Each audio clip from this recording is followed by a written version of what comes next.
Gojo vs Sukuna is one of the most highly anticipated battles in Jujutsu Kaisen, and it wouldn't be a stretch to say that its hype and relevancy has even spread beyond the boundaries of the series. Since chapter 2 of the manga, Gege has been slowly building up to this fight, giving a small taste of what both Gojo and Sukuna can do, and in the 200 plus chapters worth of build-up that we've had for this fight, lines in the sand have been drawn. A large portion of the fandom thinks that Gojo, even in the presence of Sukuna, is the strongest character alive and that he'll win against the King of Curses. Conversely, people think the very same thing about Sukuna taking the victory. In the midst of all this arguing though, the logic fired back and forth between each respective fan base ranges from highly reasonable and discussable points to arguments so slanderous that you might be able to actually sue them for it. So in this video, I'll be combing through every major reasonable talking point I've heard for both Sukuna and Gojo, provide some of my own arguments for both characters, and basically tackle this discussion as neutrally as possible, given the information we have so far. When arguing in favor of Gojo, or simply talking through the points one might make when trying to persuade someone that he will win, there are a few assertions that people tend to make. The first is that the narrative sits solely on Gojo's side of the fight. You'll see both Sukuna and Gojo fans saying this, but in the case of Gojo, the idea is that he has to win because no one else in the series is equipped to deal with Sukuna. This is essentially the idea that from a storytelling perspective, Gege has no other option than for Gojo to win, or at least take Sukuna down with him, because there is no logical way that the rest of the Jujutsu Kaisen universe can deal with him otherwise. Sukuna fans have a very similar argument in the opposite direction, so I'm very familiar with the idea. On a basic level, the logic is perfectly fine, and it's not a terrible reason to assert that Gojo will win this battle. Typically, this logic makes an attempt to account for the world of Jujutsu Kaisen at large, as well as the contained story within the fight. So what this point states is not that Gojo wins because of some empirical evidence or data that lies in his favor,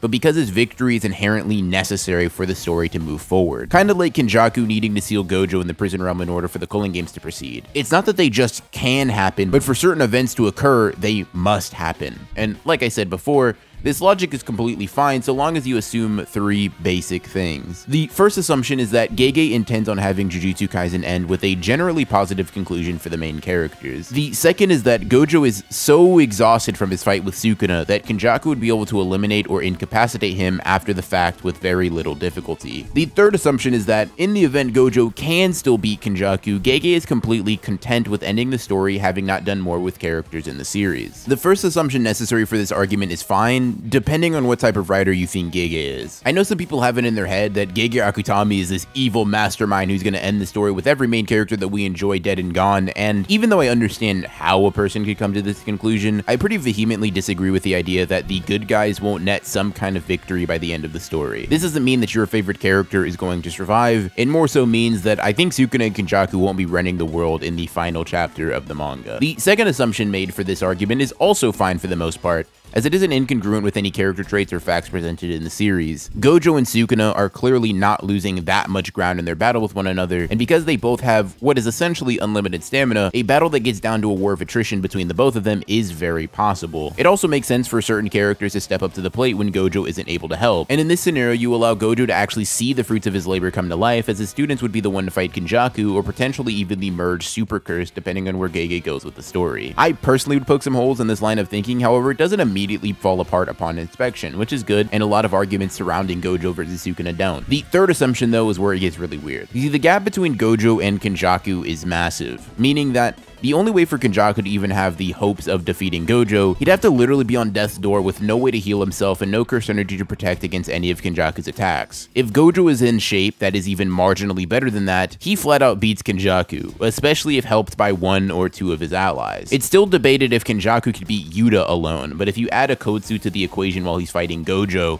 then things get wildly out of hand for him. Now, in universe, this isn't a problem in the slightest. In fact, for our main characters, this is actually a best case scenario. The problem is that this doesn't make for interesting or satisfying storytelling. Imagine for a second a universe where Gojo defeats Sukuna and Kenjaku with the help of one other ally. No final big moment for Yuji, Megami, Kashimo, Hikari, Maki, Miwa, Higuruma, etc, etc. For the characters in the story, this is perfect. They don't want to have to be forced to fight, but it doesn't produce enough real conflict and danger to function as the climax of the story. Now you can amend this idea ever so slightly by having the merger take place after Sukuna's defeat. And in this context, I could see everyone being required to help out in the battle against Japan's super curse. I could see certain character moments and team-ups coming to pass that would generally cover Gege's basis for character conclusions if he decided to go this route. And from my findings, this is one of the stronger arguments in favor of Gojo that makes the least assumptions, and rather than be based purely on power scaling, which I know a lot of people don't consider, it's based quite heavily on what the story needs to happen in order to function properly. After this particular argument, we basically just start fracturing off into different lines of reasoning that try to explain why Gojo is stronger or a better sorcerer than Sukuna. These rationalizations for Gojo's victory fall much more in the power scaling category than the narrative one. For example, Gege made a statement in an interview when discussing the thoughts behind his creation of Gojo, and in this statement, he made it clear that his intention was to create a character that would act as the power ceiling of the verse. He is literally written from his inception to be the strongest, and Sukuna doesn't have access to the same level of hype from Gege. No Sukuna statement contradicts or even pushes against this one idea, and from that, many people, including myself, extrapolated that Gojo must be stronger because Gege initially intended him to be that way. The problem with this logic is very basic though, and you may have even been able to pick up from it based on the way that I phrased this discussion. There is, based on the way that Gege describes it, no way to prove that his initial intentions for the character is what he decided to go through with in the end. In the same way that Gege has made it clear that he intended to make an idol manga following Volume 0, or have Yuji be the main character, or have Yuji die for good, or make Nanami an antagonist, it's very possible that he intended to make Gojo an unambiguous, insurmountable barrier of strength, but decided to take the character in a slightly different direction. This doesn't mean that Gojo's character isn't still very reliant on strength, rather it means that Gege's initial intentions don't necessarily translate to what he is doing 200 chapters down the line. Is it possible? Sure. It's also possible that in the next chapter, Gojo pulls out this super duper secret technique and one-shot Sukuna, but possible isn't what means a lot in this conversation. Now, asking if it's probable is a pretty productive thing to do, and when burdened with answering that, there are a ton of different ways you could go. Nobody besides Gege and his editors know what his intentions for the story are in great detail, so speculating on something as vague as his current feelings surrounding Gojo's purpose in the story is almost pointless. What you could attempt to do is pair Gege's interview statement with the narrator saying that Gojo's opening for the fight was meant to decide the challenger. When taking both of these in an attempt to argue for Gojo, you could say that the story is trying to make clear that Sukuna's power is being measured against Gojo's and not the other way around. Gojo is a true test of strength within the series, and Sukuna battling it out with him merely means that he is taking that test. I'm personally not a fan of this argument just because of how vague the foundation of it is, but it is a way to supplement a Gojo favored point. Think of it as the icing on the cake. Now, before moving on to the Sukuna side of the aisle, I would like to present one more idea for the Gojo propaganda team. His fight with Sukuna is the perfect opportunity for him to show Megumi the difference between winning by dying and winning even if you die. We've seen what this looks like from Gojo in Hidden Inventory, but a majority of the cast present, including Megumi, hasn't. They haven't seen Gojo put in a situation so precarious that he has to put everything on the line. It's clear that Gege is propping Gojo's words in this moment up as true, because immediately after adopting this mentality, Megumi awakens a level of power that he never had before. So what better way to really hammer home this idea's importance than to have Gojo live by it and show its truth? In this scenario, Gojo could still be eliminated from the story, allowing for stakes to be reinstated, as well as having Sukuna eliminated at the hands of the strongest sorcerer of today. Now, there are certainly arguments against that idea, so let's talk about some of them in the Sukuna portion of this video.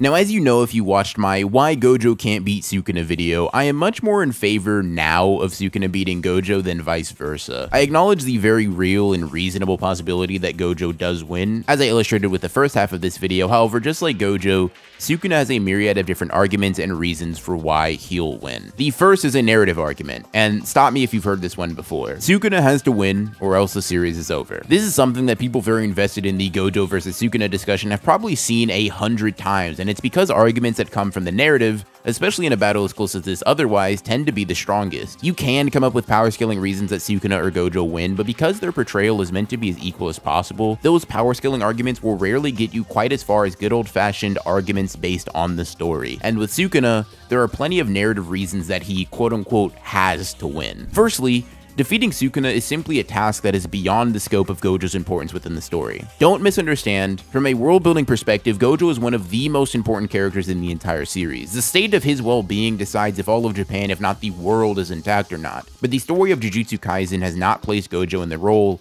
of the main protagonist. It's placed Yuji there. The story has also placed Sukuna at least in the role of secondary main villain. I know some people would argue that Kenjaku is more important in his role than Sukuna, so I'll leave room for conversation there, but simply put, Sukuna has some of the most personal and emotional connections to the core cast, specifically speaking, Yuji and Megumi. The story of Jujutsu Kaisen has also not given Gojo the greatest personal reasons to beat him. It's his job, it's his duty as the strongest, but Yuji has a very personal grudge with Sukuna, a grudge that goes well beyond his hatred for Mahito and Shibuya, so it makes just about as much sense for someone else to defeat Sukuna as it would for someone else to defeat Mahito. These two characters are his arch nemeses, and as the main protagonist, it only makes sense that Yuji either eliminates Sukuna himself or is at least a huge contributing factor to his demise. The refutation to the specific narrative would be that Yuji simply doesn't have the capacity to deal with Sukuna. If you were really bent on arguing against this narrative idea, you would argue that Gojo's highlighted his immense potential in the past, but potential takes time to grow and flourish, and Yuji simply hasn't had that time. This is a pretty fair rebuttal to the point being made, at least on the surface, but when doing this, you also have to argue that Yuji will not grow in the midst of the fight when that sort of stagnancy has never shown itself to be the case with him. Whether it's against Mahito, Todo, Hanami, Choso, or even Sukuna himself, Yuji has always shown himself to be a character with the potential for explosive growth if given the right set of circumstances and stakes, and facing off against the King of Curses in a battle for the world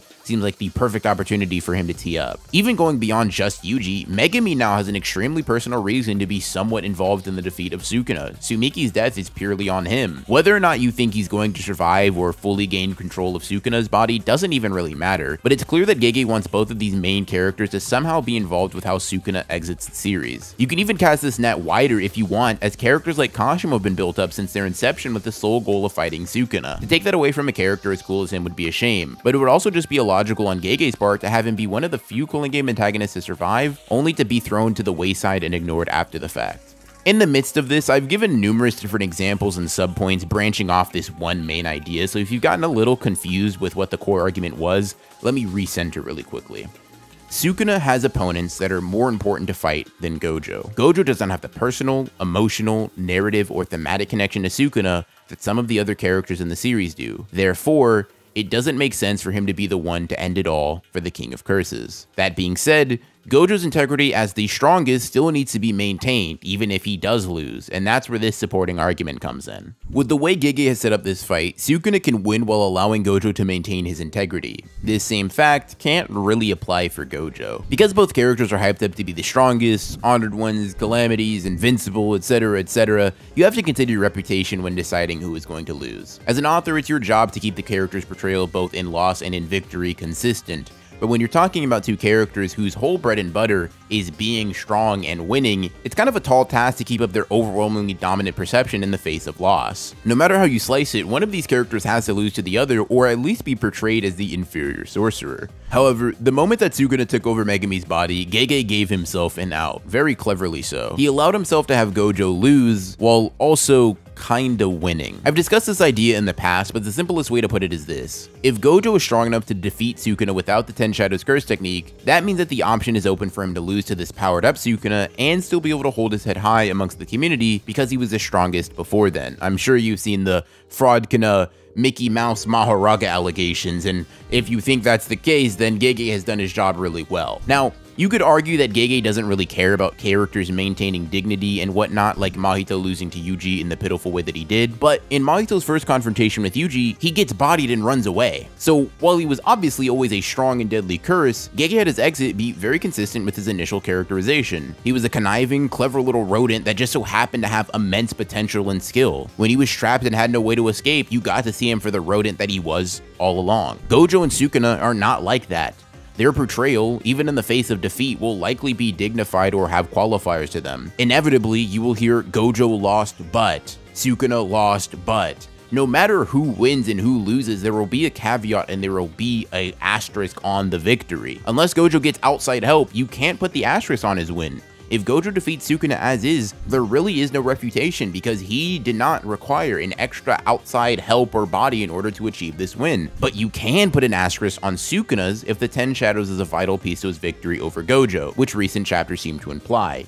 Now, I personally don't care, and Sukuna likely doesn't care if you put that asterisk on his win. However, from the writing standpoint, it justifies Gojo's loss while still allowing him to be a very powerful character. On its own, this argument doesn't hold the most weight because you could just argue Gojo gets outside help or something to that effect. However, it does work as a pretty good supplementary point if you find yourself on the Sukuna side of the fence. Just like with Gojo, there are power scaling arguments that make a case for Sukuna, but they are just as vague as Gojo's, and they don't honestly make or break the debate as far as I'm concerned. Sukuna being the strongest in the golden age of sorcery is technically a better feat than being the strongest in a less impressive era of Jujutsu sorcerers, but not only is this too ambiguous to draw a real conclusion from, but Gege has also made it clear that Sukuna was a less feared entity in his time than Gojo was in his, which leaves the very real possibility that Gojo would have been running the Heian era with the same level of tyranny as Sukuna if given the opportunity. You also have the fact that Sukuna currently has a technique that was able to actually take out a previous 6 Eyes Limitless user, and that argument clearly has a bit more substance to it. Once again though, if you're going for blatant empiricism,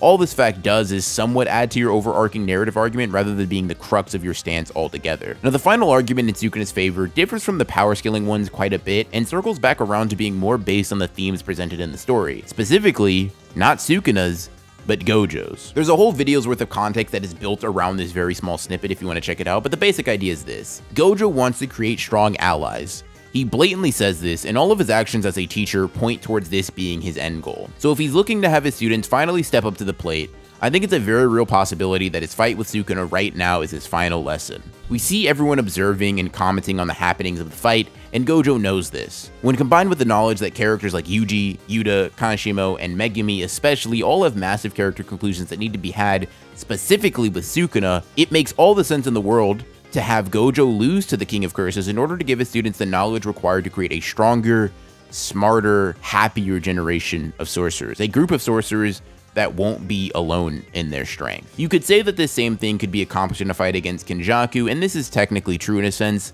but there exists no greater wall to surmount than Sukuna, and Gojo is well aware of how important a strong catalyst is for a sorcerer's growth. Gojo versus Sukuna is a very obviously hotly debated topic within the Jujutsu Kaisen community, and in this video, I did my absolute best to represent both parties' best arguments to the best of my abilities. I said best like 45 times there. I have my own personal opinions and takes on how this fight is going to go. I have a video on that if you want to check it out, but this video in particular isn't about that. I'm very curious what you guys think. Let me know down in the comments if you think Sukuna or Gojo is going to win this fight in the end, and let me know what your reasoning is. Maybe I covered it in this video. Subscribe and hit the bell for more content like this, and I'll see you in the next one.